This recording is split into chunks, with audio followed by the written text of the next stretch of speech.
Hi, my name is Gerhard Schwartner, and welcome to Selling Power TV. Today, we have a very special guest, Sherry Levitin.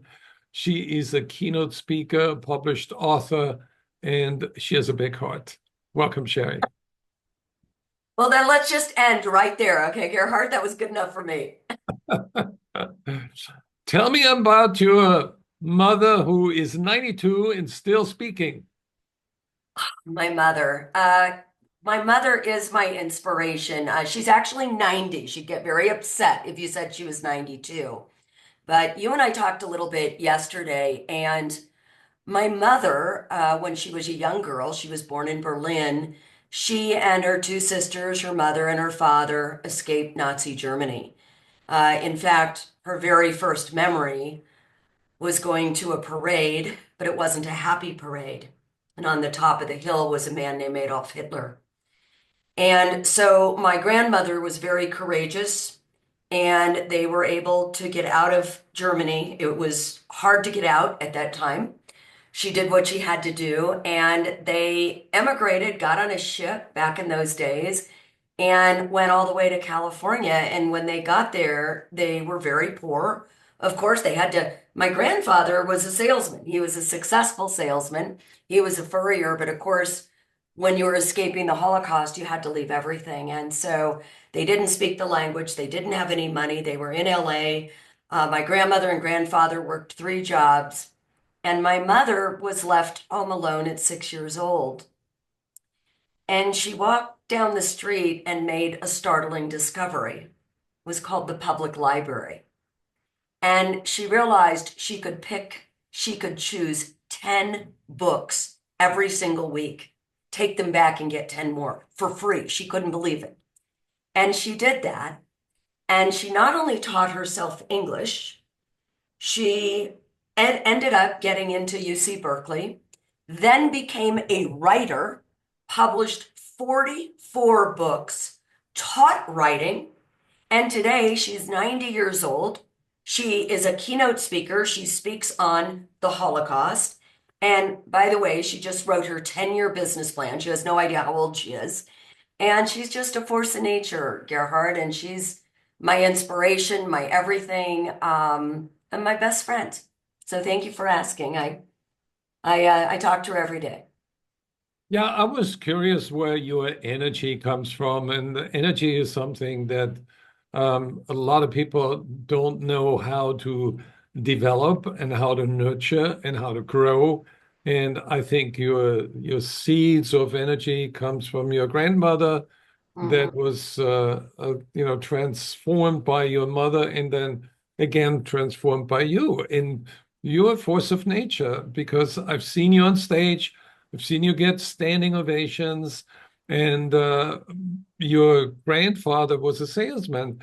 And when you're in sales, you know that selling is a transfer of energy. It's a great way to put it. You're right. And, a lot of people say, oh, I don't have enough time. I don't have enough time. I think as humans, we've all got the same amount of time. Sometimes we don't have enough energy.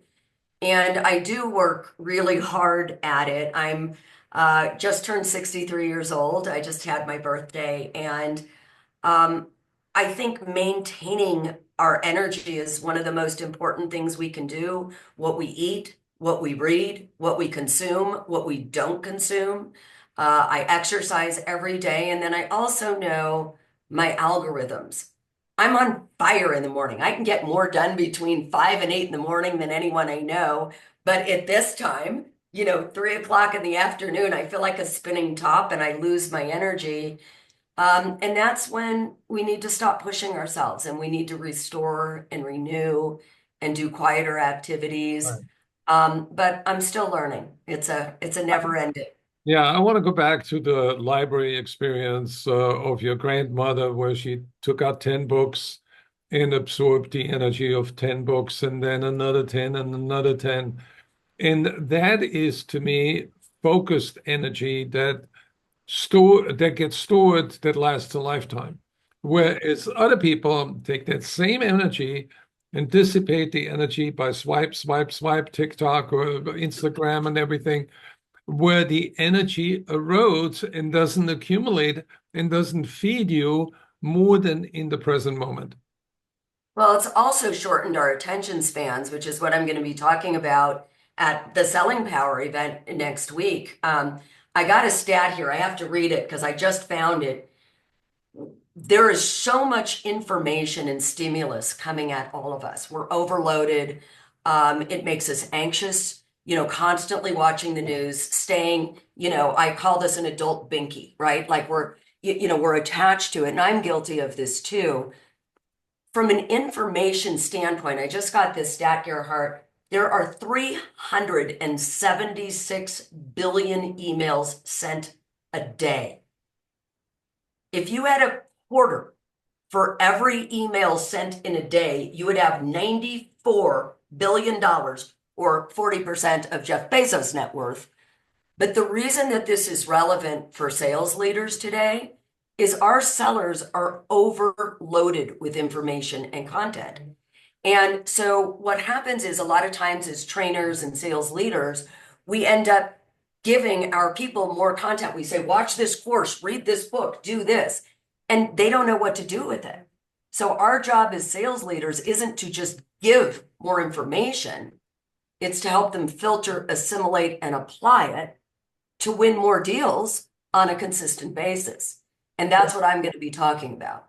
So you talk about the 4 pillars of learning and developing salespeople. Yeah, and the reason for that is, Gerhard, and I learned this the hard way. When I first started my training company, I think it was 28 years ago. I was always a pretty good speaker. I was a little bit of a ham as a kid. I was doing the talent shows and all that. But the problem is I trained the way I wanted to train instead of training the way humans learn. And so what I do is I get up there and I do a show, and I led with the entertainment pillar, and I was funny and people would laugh, but nobody retained anything. And a lot of people give information and maybe even motivation, but to improve sales, it's about transformation. And how do we have transformation? And this isn't a spoiler alert, I'll just say, we have found, and we've done a lot of research, and we've now had 912 graduates of our 4 Pillars Masterclass course. There's 4 pillars for an effective training program for people to learn. The first one, education. You've got to have great content. You've got to have tests right afterwards. You've got to have, today you need to have bite-sized learning. You need to create the education over time. You've got to know your technology. That's just great content. But then you do have to be entertaining. You got to be more interesting and exciting than this. So trainers, coaches, they need to know how to tell a good story, how to use video, think the 5 senses. You've got to use movement. And really what the entertainment pillar means is emotional connection. It's making sure people feel safe. But here's the interesting stat. If all you do is those first 2 pillars like I used to do, your audience is going to forget 90% of what they've heard, 90%. So you have to add the facilitation pillar and the coaching pillar. So the facilitation pillar means you ascribe to the mantra, there's more information and genius in front of me than is in front of you.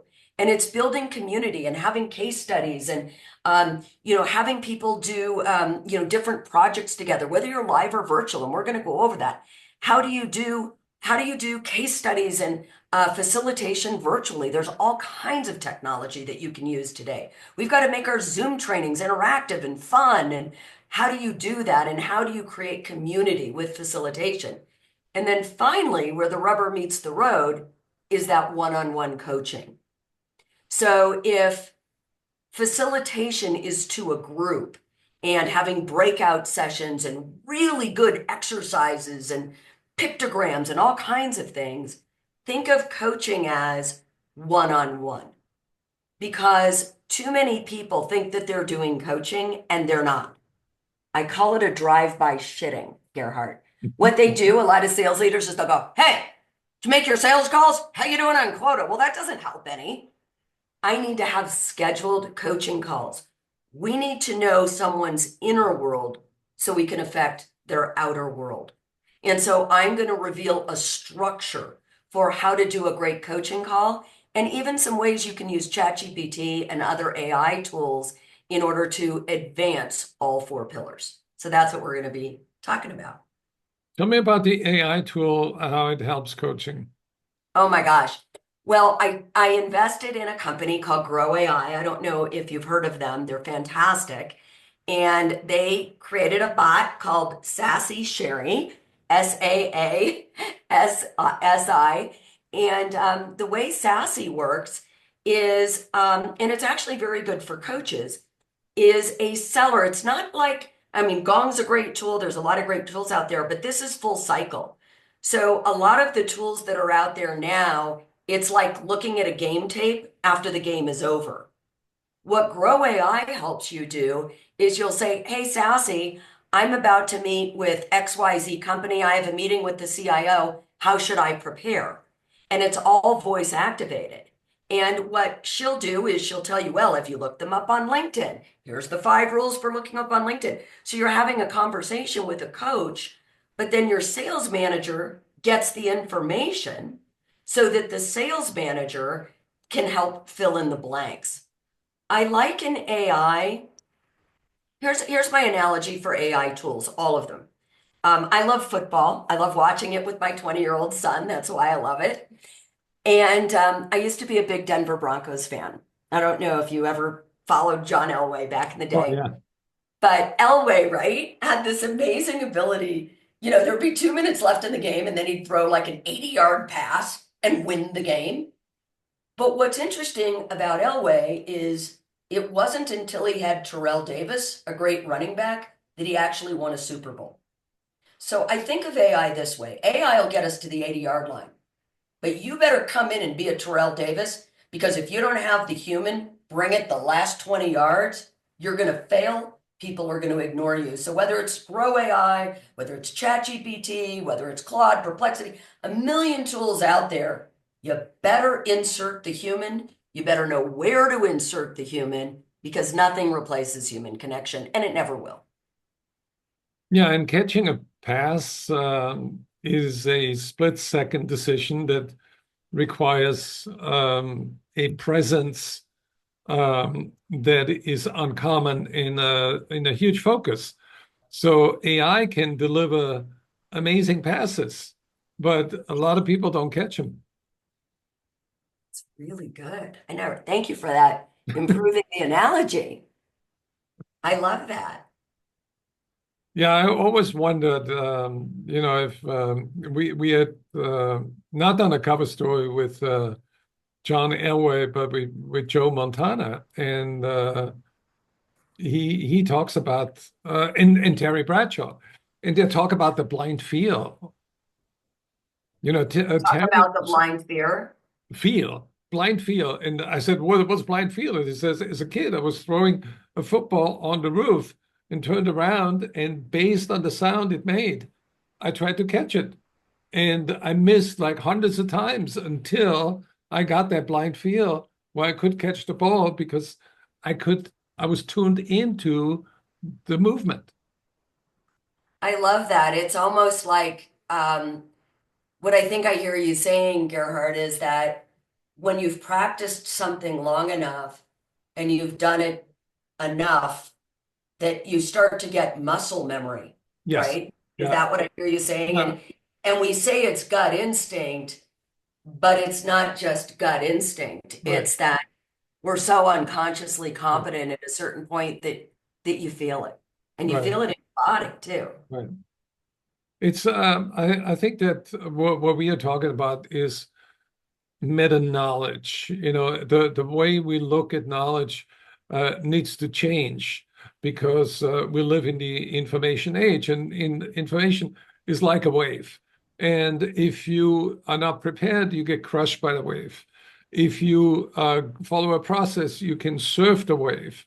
But if you go to the highest level, you become the wave. Bang. I love that. Thank you, Sherry. I think analogies explain uh, the gaps that we have in knowing anything. And that as a kid, I always asked my grandmother, what does that mean? And she had analogies to explain the world, and that stuck with me. So we are both products of really good grandmothers.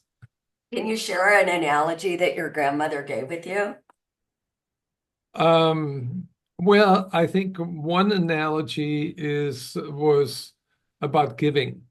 I remember sitting in my grandmother's house, and she ran a country inn, and there was this on Sundays, people came back from church, from the later service. We went to the early service, and she always says you always want to give more than you take or that you get. You always want to give back. And so I saw this woman. I said, "This is Julie. What can I give her?" And she said, "Well, maybe bring her an apple." So I grabbed an apple, ran out, gave it to Julie. And she was this 85-year-old woman, and she had that big grin on her face. And that grin was so rewarding for me, that moment of joy. And I came back to my grandmother and I said, I think I transformed Julie's face. And she says, "Well, giving is transformative." Wow, I just got the chills. That's really beautiful. I know, do you find it's the weirdest thing? I find whenever I now have giving Saturdays and I decided that that's my Sabbath and I won't work on a Saturday. Somebody could offer me $1 million and I made a pact that I'm not working on a Saturday. But I will work for free on a Saturday if it's Right, a good cause. right, And absolutely. it's almost like clockwork. It's I feel like every time we go out of our way and we stop thinking about looking good and instead we do good, it comes back tenfold. And it's hard, Yeah. admittedly, not to get caught up in the how it looks and the social media and all of that, Right. instead of just really giving of your heart, giving your vulnerability and giving back.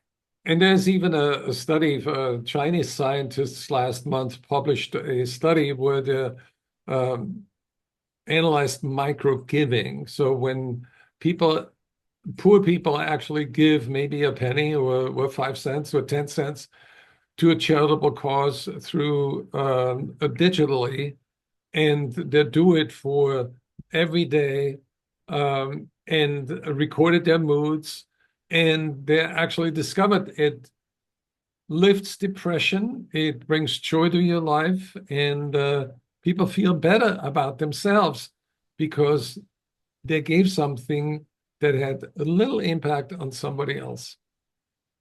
Beautiful. That's beautiful.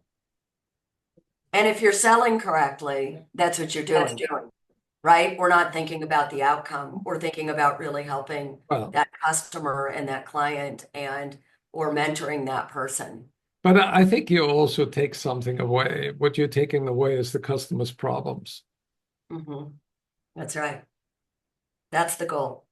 Exactly. Well, Sherry, thank you for your time and thank you for delivering a live keynote from Hollywood, actually, next week at the Sales 3.0 Summit, the Sales Transformation Summit that wouldn't be what it is without Sherry. Well, I appreciate your continued support, Gerhard. Thank you. Thank you.